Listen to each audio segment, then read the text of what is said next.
everyone. Okay. Thank you guys, everyone, for coming out to our artist talk at Sugar Coated Wrecking Ball.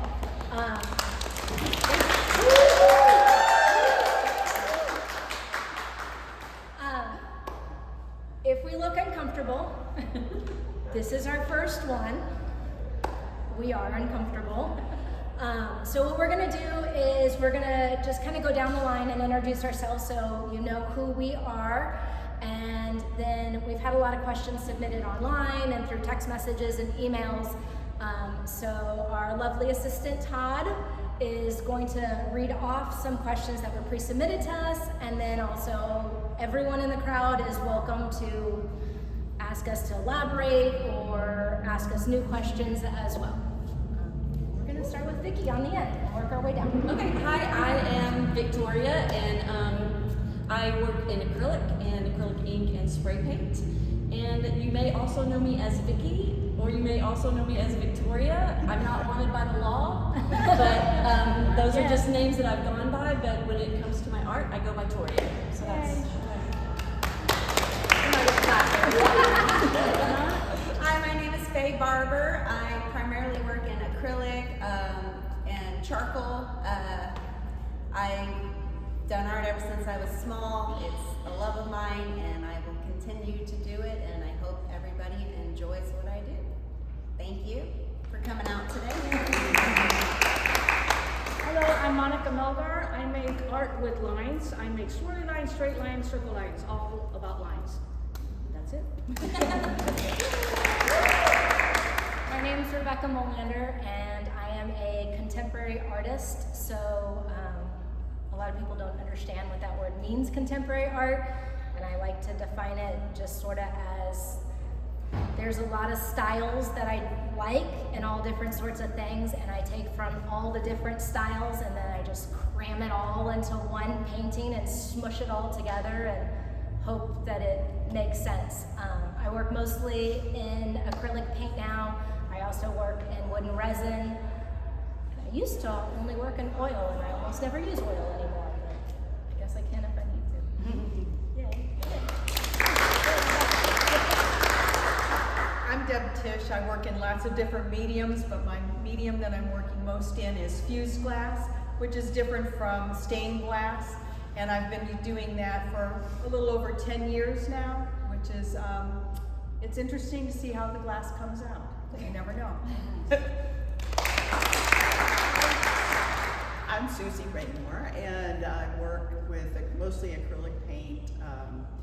That's my primary, and then I have been expanding to other choices as spray paint and charcoal as well, and pencil, watercolor pencil, whatever I can find. I love to try new things. And my style is evolving. It's gone from more realistic, abstract to expression, and that's where I am at this point. Thank you. Hi, my name is Amy Malkan. I am an artist and muralist, so I get to paint on really, really big walls. And I primarily work with latex, acrylic, and aerosol. When I am not painting murals for my clients or painting artwork for my clients, I typically enjoy infusing my South Asian culture within my work. So if you take a look outside of just painting pretty South Asian women, there's like henna or mandala motifs integrated and woven into my artwork.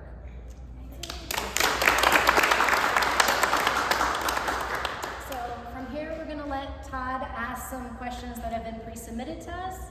And then if anyone has anything else, you're welcome to be part of it. Ask away. All right, we'll start with Rebekah. Oh, good. Okay. The first question is, when you work on a painting, do you have a clear image of what it's going to be in the end? Or do you just start painting and see what you get? I almost always have some sort of image that I start with in a direction for the painting. I think maybe once ever I've just started on a canvas and just started putting paint down and seeing where it took me and where it went. That's not where I'm usually comfortable. I usually have something in my head while I'm painting. Oftentimes it will change while I'm working on something. I'll decide that direction actually was a terrible idea and doesn't make sense, and then I will go in another direction. I don't usually start with any sort of lines on the canvas. I don't map it out. I do just like go at the canvas like just with paint and kind of hope for the best sometimes. I used to start with pencil lines, and I realized I was moving all those lines with paint. I'm just not that good with a pencil. I'm good with paint, so I just go at it with paint now. But like for my consciousness series with the bubbles, I know what I'm doing. I know in my head how I want to layer things and where I want to go. But until the paint and the layers are on there, I don't know where all the bubbles are going to go. So it's sometimes like a very loose idea of what the painting's going to be. But I usually know where I'm going. I definitely have a direction. I'm not that free, you know. I get it. Nice. Okay, thank you. Monica, you're up next. Okay. So what you do is really unique. How did you develop your style? Okay, that's like probably the most common question I get, and I love answering it. So I developed it kind of by accident. It wasn't intentional, and I think this would help any artist thinking of like, how do I get a style? I started off as a doodler. Well, in my mind, I'm still doodling, but on canvas, even though I'm told not to describe my art that way because it doesn't sound very fine arty, right? But that's how I feel when I'm doing it. So I started off as a doodler when I was young, when I was bored in class, so that I wouldn't talk because I talk, or so that I wouldn't get in trouble. I would doodle. And the first doodling style was just a lot of dashes. Instead of dots, I would just do a lot of dashes. That was my first painting style. I would just fill a canvas with dashes. Then at some point, I wanted to push myself, and I guess the dashes met up and created a line, and then I started doing lines. And that just developed organically without an intent. It was just from me just doing it all the time. So if you do your art all the time and you just stick to what you like, your style will develop on its own, I think, organically. I don't think you can say, I want my style to be this in 10 years from now, because you don't know where your art's gonna go. I think it's kind of like evolution and natural selection and mutations. You just work at it, and what you like stays, what you don't like you discard, and so your style will develop that way. That's how mine did anyway. Hope that made sense. All right. Suzy, you're up next. Is there a piece here that you're most proud of? Oh, that's a good question. Well, I don't like to point out one as my favorite over the other because I feel like they're all special and they might be listening, and I don't want anybody to get their feelings hurt. But I do like to talk about one piece in particular that I find that has a lot of depth, and every time I talk to someone about this particular painting, they describe or see things maybe that I didn't see, or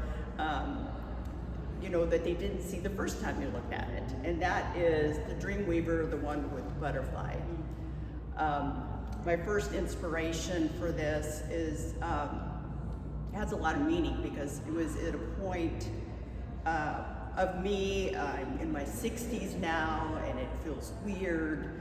Your body's changing, and everything's changing. But at the same time, my interior growth was growing. And I felt like as an artist, I was growing in my heart and my soul in that direction. I was really feeling inspired. And so that's where the butterfly came in. So also, if you look at it, you'll see people have noticed eyes in the painting. And it was when people doubt you and they're kind of giving you a side eye in judgment, and they aren't sure, or they doubt you, and so here you are, a butterfly blooming and growing, and showing what you can do. And so that was probably the deepest meaning of the paintings here, but they're all special to me. So.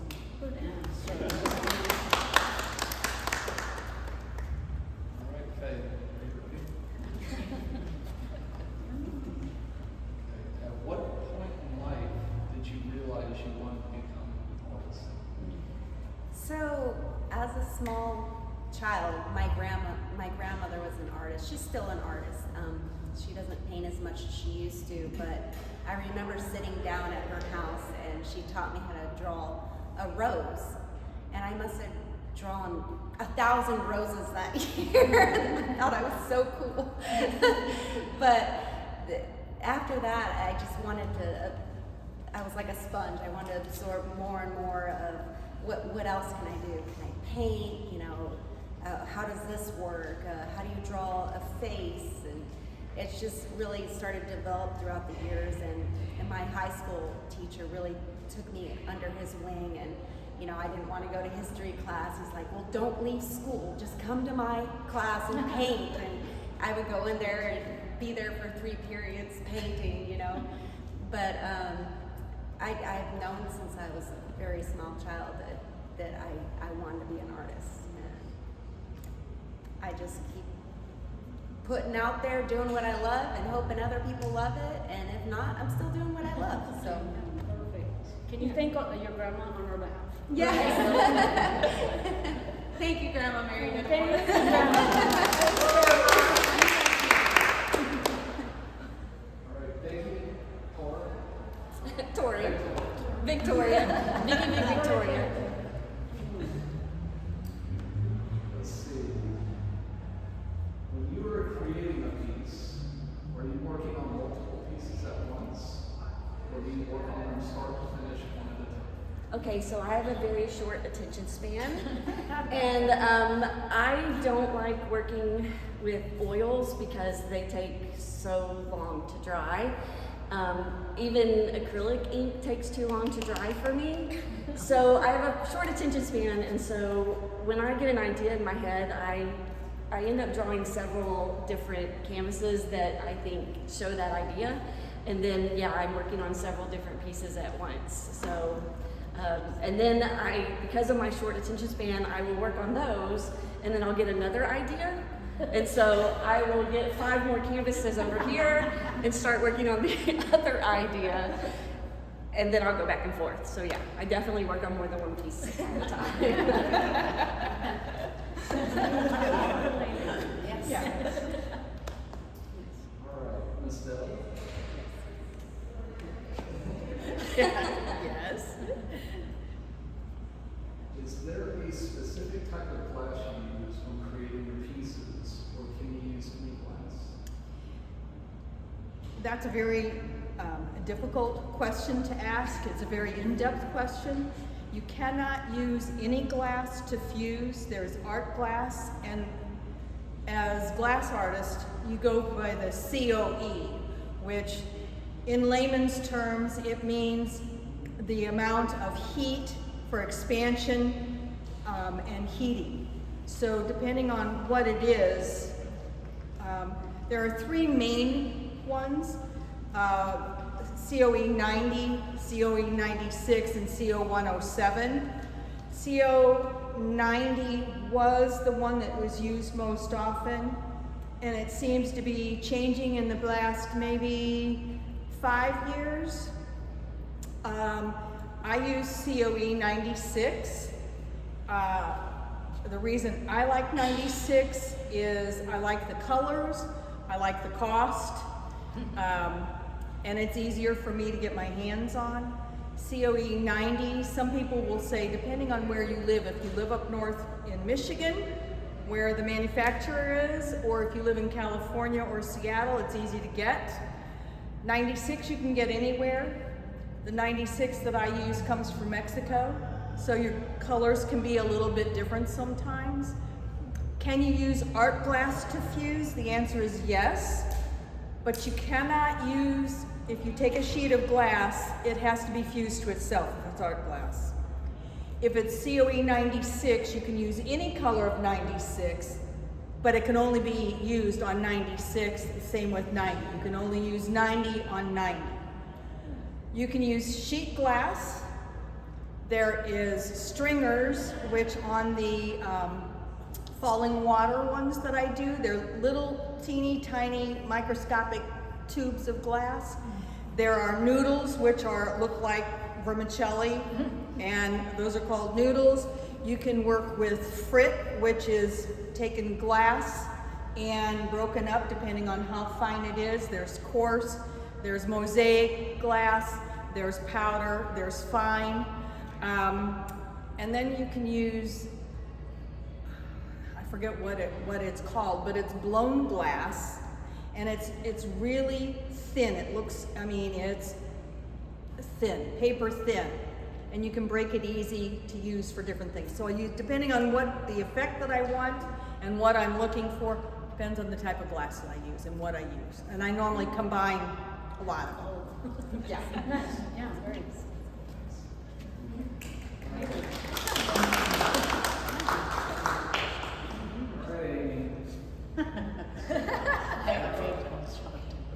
Muralist, but you also do canvas artwork. Can you tell us what inspires you for your canvas art?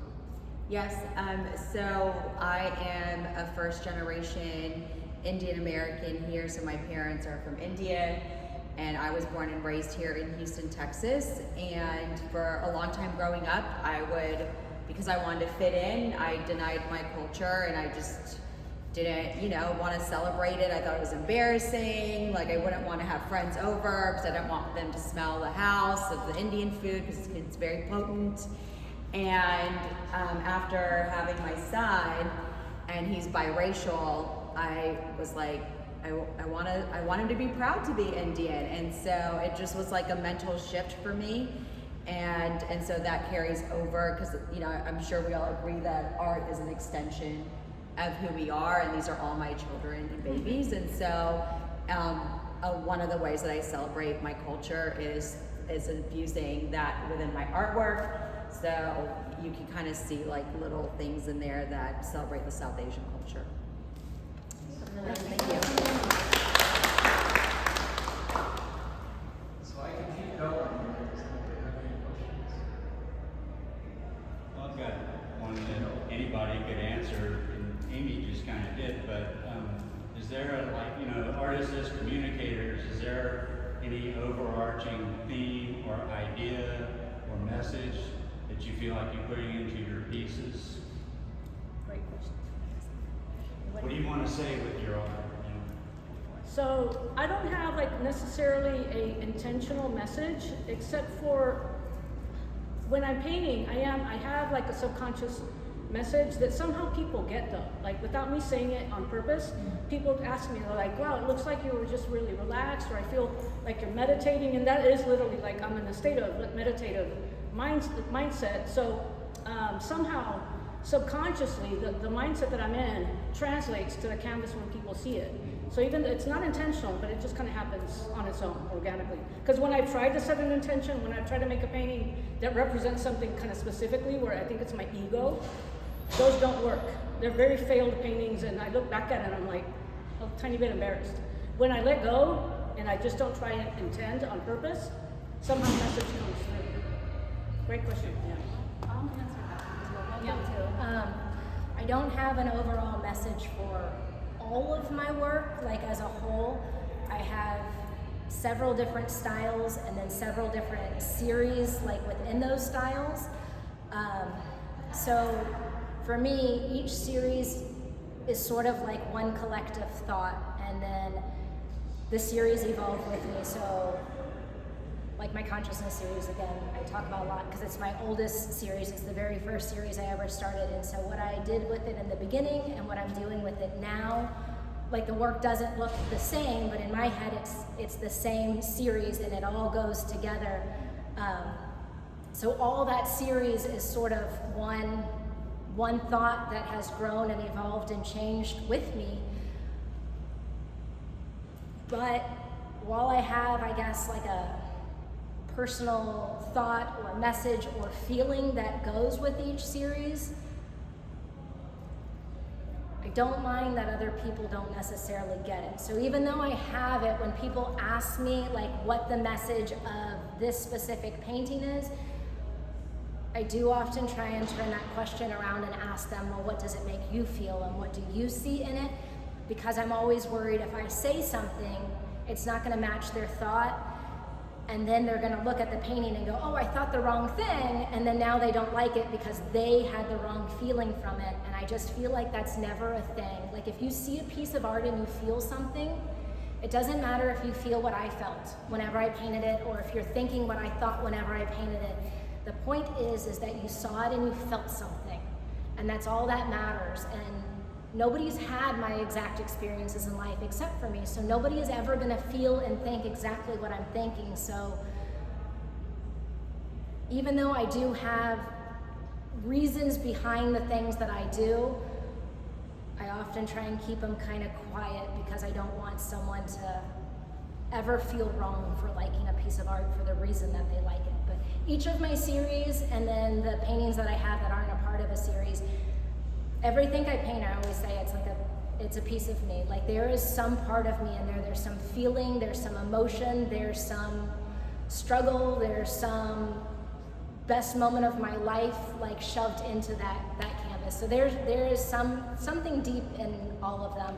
If I can't connect with something, I can't paint it. And I've turned commissions down because it's just not something that I connect with. And I just don't feel like I can put that on canvas if I can't understand it. I'm gonna answer that question. That was a good one. That's a good question. Good job, Howie. Okay, so my background is in psychology. I have a degree in psychology, and so when I got into figurative work, at first I was just painting pretty, everything was really pretty and I was trying to paint happy. But then when I started meeting the models and talking to them, I started trying to figure out how to portray in my figurative work the underlying person and their underlying fears and their underlying thoughts and their underlying evil and their underlying, what's the underlying person? And so a lot of my figurative work, I've started really doing a deep dive and trying to dissect everything and try to portray, when you look at my work, I want you to be able to see not just the person that they were trying to show the world, but the real person. And I'm doing that with every figurative work that I'm doing now. So that's my underlying message. Who's the real person? Next question. It's on me. So Toria. Oh no, I just answered. I know. We're playing Pick on Toria today. So you were talking about creating multiple pieces at the same time. How do you know when a piece is finished?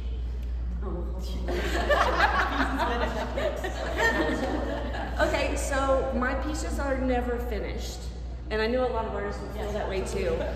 Because I can look at every piece that I've ever created and tell you right now what I want to add to it or what I want to fix on it. But I think there comes a point to where everybody, as an artist, you kind of abandon the painting. And I will take a painting when I think it's done and I'll hang it on my bedroom wall and I'll look at it for maybe months at a time and then I'll fix what I figured out to fix. But when a painting is done is when I put that top layer of glaze on it, because once I put that top layer, that protective layer, there's nothing more I can do to it. So that's when it's officially done. I can tell you when a painting is done is when somebody buys it. I second that. That's the only way I know. Yeah. If not, I'll keep adding to Yeah, me it. too. I can't help Because it. it's at your house, you just keep touching. Get it out of my hands, I'm gonna keep Maybe touching if I it. do this, somebody else will Yeah. get the message. For fused glass, it's a little bit easier. Right. Yes. Because there is a low temperature, there's multiple different temperatures that you fuse to.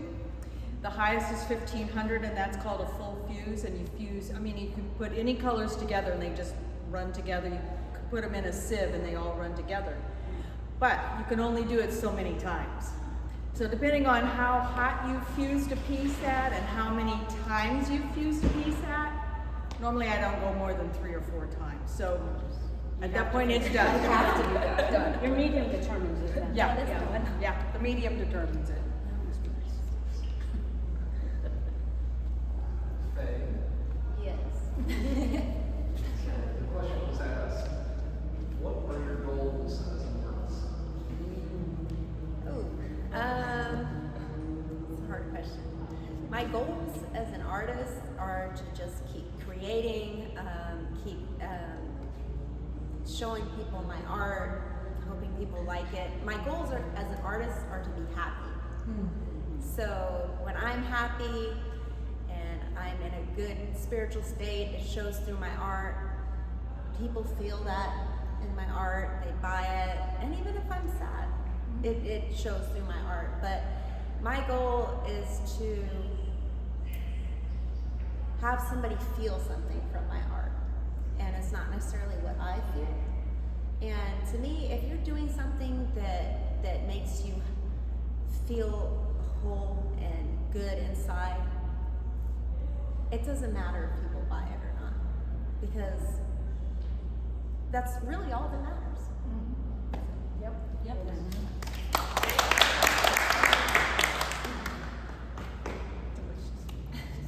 I have one for Suzy.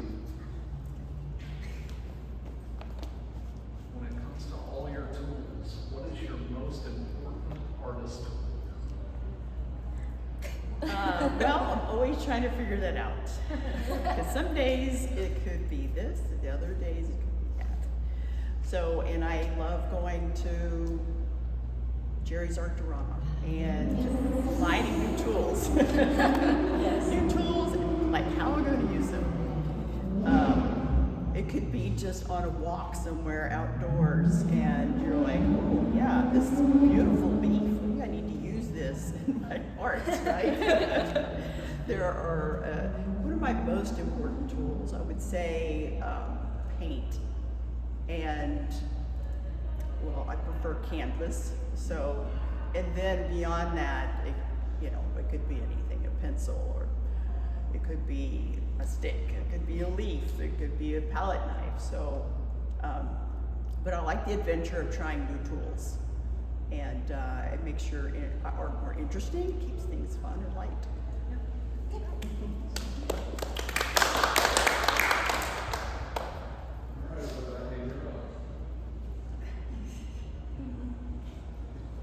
Alright, so the question I was asked is, do you have a way you like to work? A time of day, a particular space?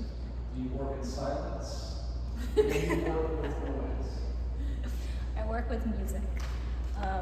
There's always music. There's always music in our house, first off. I think music is everything. I think if I weren't an artist, which from a very young age, all I ever wanted to do was be an artist, but if it wasn't that, it would be music. Music does not come out of me though, like at all. I can't clap to a beat to save my life. But I love it, and it inspires me, and it fills me with emotions, and I have to change music depending on the painting that I'm working on. And sometimes I start a painting because I'm in a particular mood, and then 3 days later I'm not in that mood anymore, but I haven't finished the painting, but I have a playlist for that. So I will find that music and I will put it on, and I will just sit and I will listen until I am back in that space, and then I can paint. I paint from home. I like to be at home. I have daytime pajamas and nighttime pajamas, so I get up and I put on my daytime work pajamas. My life is so difficult. I have work pajamas, but I like to be comfortable. You have to be free. I don't want to feel buttoned up or constricted or anything like that. I like to paint with my dogs because they're soothing to me, and I feel comfortable around them. And it doesn't matter what weird thing I do, my dogs never judge me. They think I'm the greatest thing on earth, like no matter what is going on in life. I like to paint when it's just me and the dogs at home. I love my husband and son with all my heart. I work when they are home, but I do a bulk amount of my painting. I wait for them to go to school and work, so I have the house to myself, because people need things, and then I feel like I have to give people attention, and I like to tune the whole world out. I like to pretend like nothing exists except for me and my playlists and like my canvas and my paint. And if I'm worried, did Spencer eat breakfast this morning? Should I check and see if Spencer had breakfast this morning? Like, I'm not all the way into what I'm doing because I'm concerned, and I love them and I want to be concerned about them, but when I'm painting, I want the whole world to not exist, and that is selfish. So I like to paint by myself at home where I'm comfortable, and I can tune everything else out, just me and my music and my paint and my dogs. Also, Todd is very needy. Yeah, Todd's He only needs you. daytime pajamas. So Amy, this one's kind of general, but can you tell us any more about your mural work? Yes, so for my murals, I've only had like 1 or 2 murals that I was given complete creative freedom to do whatever I wanted to do, which is not always the case with a client. But the rest of them, I get to co-create. So it's not always just my vision and my work. It's client have specific goals and intentions behind it, and I have fun. And then sometimes they can be community engagement murals. So we actually invite the community to be a part of the design process. And then they also can participate in painting the mural with us, which is a lot of fun.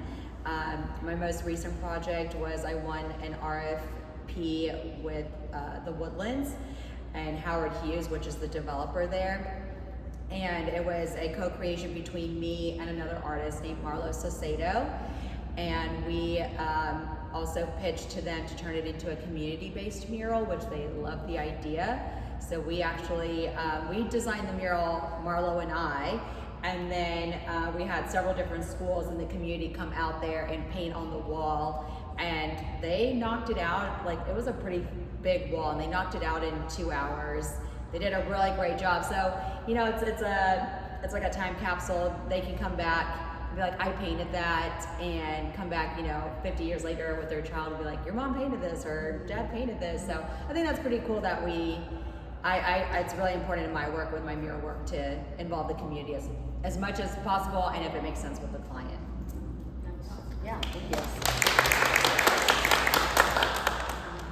All right, then. I just got a couple more questions. Just one more for you. So this one looks like it's about your piece, Put a Lid on It. Where does your inspiration come from in your pieces? Like, for example, Put a Lid on It. Where does the inspiration come? Actually, it was the show, because the show that we're doing right now, the exhibit that we're doing, is Sugar-Coated Wrecking Ball. And when I was thinking about a wrecking ball, I talked it over with a lot of different people, and obviously a ball, and you didn't know what was coming from it or what was happening. And then my daughter kept saying, you need to do it, you need to do it. And I finally went out to the studio and I did the circle and then cut the lid on it, and had colors coming out. So like a bomb, it's exploding. And so that's where my idea came from. Now, where does my inspiration and ideas come from? Nature. Rebekah, Suzy, Tanya. I mean, it depends on who I'm talking to and what I'm seeing. Like Suzy, I could look at leaves outside. Todd. Todd inspired the piece, my mirror piece over here. But the fall scene that I did, dripping fall, that was, I had just been up north at home, and the colors were changing, and so that's what inspired me there. It just depends on what inspires me. You never know. You never know. That's the exciting part. You never know. Right. I just have one more question from our callers. And if anybody else has any questions after that, then we can continue. But this one's for you, Monica. Okay. What is your earliest memory of being creative? Okay, so I have several. I'm not going to talk about the pooping stick figures, no, not that one. No, okay, so when I was in grade school, like probably second grade, third grade, it was about to be Mother's Day, and I don't know if y'all or anybody here as old as me or around the same age. Back in the day, we had this thing, it was like a flower pot where if you drew something on a piece of paper, now you can get them at Michael's, but back then you had to like send $1 and send it away, and they would put the little paper drawing like inside of an acrylic, the plastic pot, right, flower pot. Anyway, so the teacher brought that, we had to bring it on. And we had to sit there and draw the thing for Mother's Day. I love my mother dearly, of course. But all the girls around me, I noticed that they started drawing rainbows, butterflies, flowers for the moms. And I love drawing all those things. However, there's one thing that I've always, because I remember this very specifically, that I was like, well, I don't want mine to look like all of theirs. I didn't want to do what all the other girls were doing. So I figured it's a flower pot, there's gonna be dirt in there. So usually there's ants in dirt. So I decided to draw an ant farm.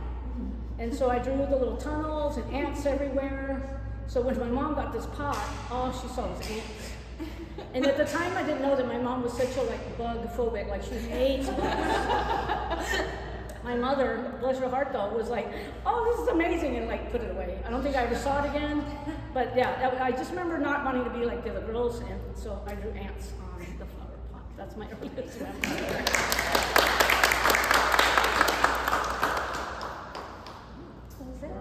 Alright, well, I think if we're gonna wrap it up for everyone that goes back to watch it, if our questionnaire to Dodd.